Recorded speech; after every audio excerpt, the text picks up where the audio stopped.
David Joseph is United States Attorney, Western District of Louisiana. Hey, Mr. David, welcome back to Keel. How you doing today?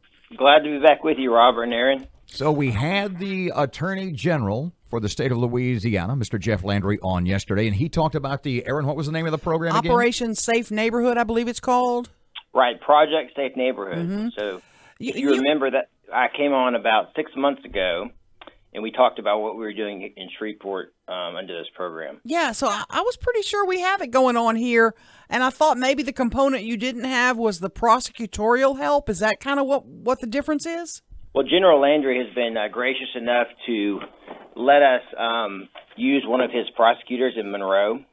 We have, as you know, a fully staffed office in Shreveport full of prosecutors, about 15 to 16 prosecutors in Shreveport. We don't have a full-time prosecutor in Monroe, so we commute over there. So he was nice enough to let us use one of his prosecutors in Monroe. How is this helping? How is it working? How is it making a difference in your mind? It's making a big difference. Last year, the violent crime rate in Shreveport dropped 14%. To put that in context, that is 257 fewer victims of violent crimes last year in Shreveport. Wow. So, that's a big difference. Shreveport's a big city. Monroe, we saw a 44% drop last year. Monroe is much smaller, so it takes a lot more. It takes a lot more to really change the percentage decrease in Shreveport. But by real numbers, the program's working. I guess to put that in context, we had, as you know, we had a spike from 2014 to 2017 in violent crime in Shreveport.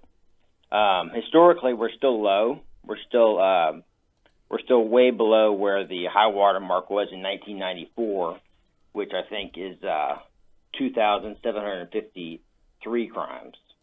To put that in context, last year we had 1,597 crimes. So just about half of what we were at our high point. Mr. Davis, somebody asked me yesterday after our chat with Mr. Jeff, and basically the question was, is this really anything more than just stricter sentencing? And if so, what is that? Really, what we brought to the table is certainty in sentencing. So when you're sentenced in federal court, that is the real sentence. There's no early release program. There's no parole. So it's certainty in sentencing. It's also collaboration. So we've been having these meetings every month with all the law enforcement players, and we've been trying to identify who the worst offenders are in Shreveport. Is there anything in this that sort of, I don't want to say flies in the face of, conflicts with the recently passed here in Louisiana Justice Reinvestment Act?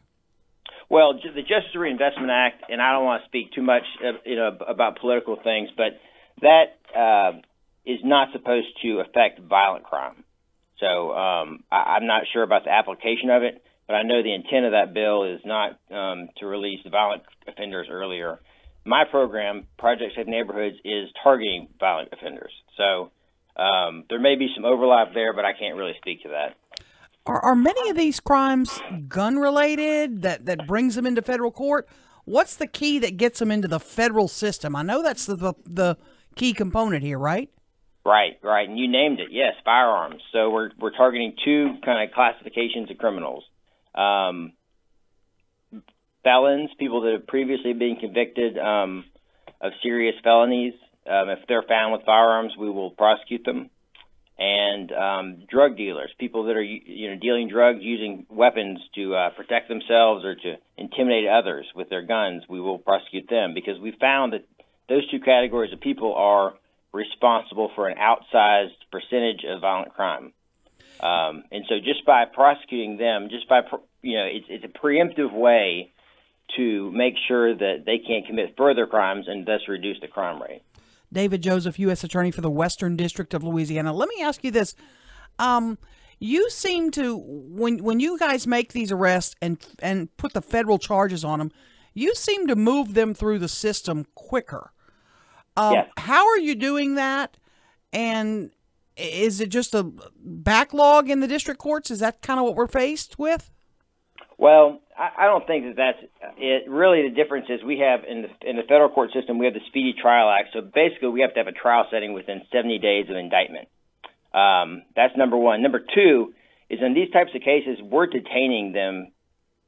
One day, the ATF will show up or the FBI will show up and arrest them, and they stay in jail until the end of their sentence because we're going to move to detain them as dangerous people. They can't bond out. So that's a big difference too, and that's different. That's a different component added to the normal way things go. So I think that also kind of shakes things up a little bit. People aren't used to not being able to bond out. What about the cost of this program? Who's picking up the tab, and are you continuing it for all of 2019? We are, and we it comes out of our budget. Different administrations had different priorities. In our administration, under the Attorney General we currently have, Bill Barr, the priority is to reduce violent crime. We have done a good job of that here in the Western District of Louisiana, and we're not satisfied with what we have. We're going to continue to work to bring it to historic lows. Are you finding in this, I know you've got a little data behind you now, that you can trace many of our violent crimes to the same group of people that the district courts have been seeing over and over again, and now you're like, hey, we got this cat, and he's been responsible for multiple crimes in our community? Yes, we're not bringing federal charges against first time, second time, even third time offenders. We are looking at people with long rap sheets, and that's who when we have these meetings, that's who we target. So we don't have the resources to be the district attorney's office or to prosecute all these cases. We have to be selective with the ones that we choose, and so we're trying to choose the worst offenders. Is this currently a program that is in place in all of Louisiana? And let's look a little bit beyond Louisiana. How's about the rest of the country? Are you getting phone calls from other states going, this is pretty good. What can you tell us? Can you help us put this in place? I've collaborated with some of my colleagues around the country, particularly the U.S. Attorney in Mississippi. He's doing a similar program in Jackson. But by and large, a lot of the U.S. attorneys are doing similar programs. I know Brandon Freeman in Baton Rouge is doing a similar program. And we are, we're seeing results. So I'm happy to collaborate. Any new ideas I get from any source, I'm happy to look at and to maybe incorporate it into what we're doing.